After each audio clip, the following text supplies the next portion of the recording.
von Mr. Bean. Nee, Das ist immer Ärger. ja, das wäre aber beim Dreirad. Das andere von Mr. Bean, nur ein Dreirad. Ja. Das haben wir auch 4 Räder hier. Hey! Hey, nein, du musst mal gucken. Leute.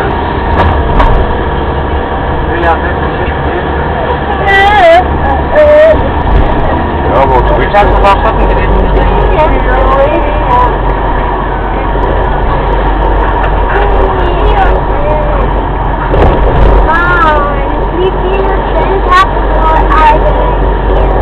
gar nicht. Ja, jetzt gar nicht mehr, das habe ich jetzt gefragt.